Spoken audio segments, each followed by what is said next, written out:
آخرت 23 لوگوں کو اس پل کو عبور کرنے کا حکم دیا جائے گا جو قیامت کے دن جہنم کے اوپر رکھا جائے گا۔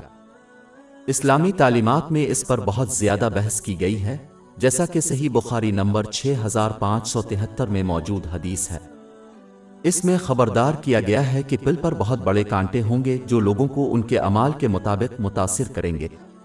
بعض کو ان کے ذریعہ جہنم میں ڈالا جائے گا، بعض کو پل صراط سے گزرنے سے پہلے بڑی اذیتیں دی جائیں گی، بعض کو ان کی طرف سے معمولی سی چوٹ ہی پہنچے گی اور آخرکار صالحین کو ان سے کوئی نقصان نہیں ہوگا۔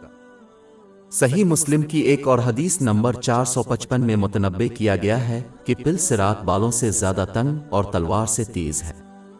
اس سے سیکھنے کی اہم بات یہ ہے کہ ہر شخص اپنے اعمال کے مطابق پل کو عبور کرے گا۔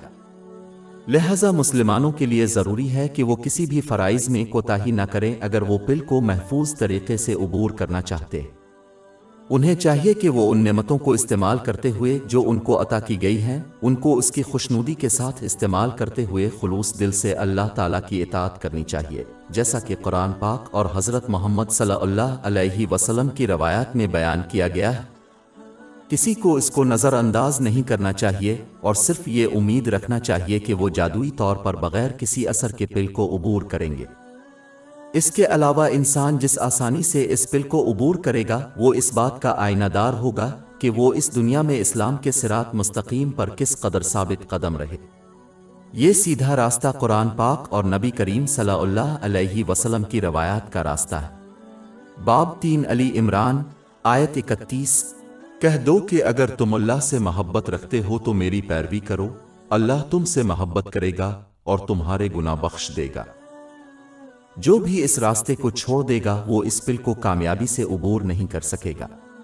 سیدھے الفاظ میں اس دنیا میں جتنا زیادہ انسان صراط مستقیم پر ثابت قدم رہے گا، قرآن پاک اور نبی کریم صلی اللہ علیہ وسلم کی سنتوں کو سیکھ کر اس پر عمل کرے گا، اتنا ہی آسانی سے وہ جہنم کے پل کو عبور کر لے گا۔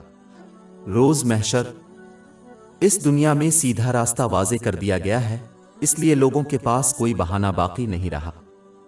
ہماری ویب سائٹ www.sheikhpod.com پر 400 سے زیادہ مفت ebooks, audio books, infographics, podcast اور بلاگ دستیاب ہے۔